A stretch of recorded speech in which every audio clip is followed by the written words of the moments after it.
Parlez-vous anglais? Eux oui, et pourtant ils n'ont que 3 ans. Dans leurs yeux émerveillés, des animaux, des formes et surtout des comptines, autant d'éléments pour travailler leur mémoire, en anglais bien sûr.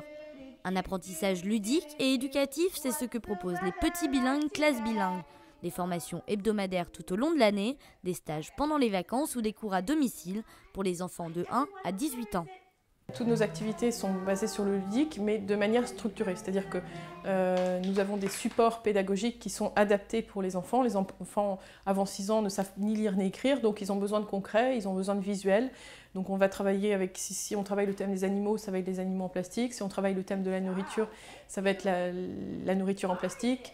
On a aussi des grandes chartes, des grands bords, des flashcards, donc des supports visuels pour ne pas avoir à traduire, puisque l'enfant va voir visuellement la phrase, le mot, et va comprendre en fait ce que dit l'animatrice sans avoir à traduire. Donc ça c'est vraiment important.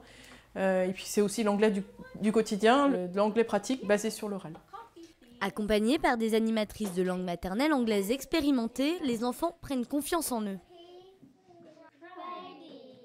Commencer déjà très tôt l'anglais, je trouve que c'était une bonne idée. Et puis on a une partie de la famille qui habite en Angleterre, donc du coup ça permet de s'y mettre le plus rapidement possible. Je les ai amenés à inscrire donc, mon aîné Esteban, qui a fait donc une première année.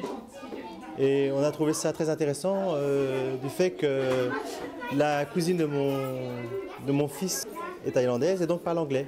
Et donc nous avons inscrit cette année notre deuxième fille, Manora. C'est surtout quand il est en communication avec sa cousine au téléphone, ça sert énormément.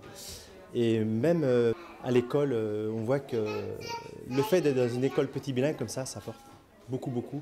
Ils ont même tendance à avoir plus d'avance que dans la scolarité classique.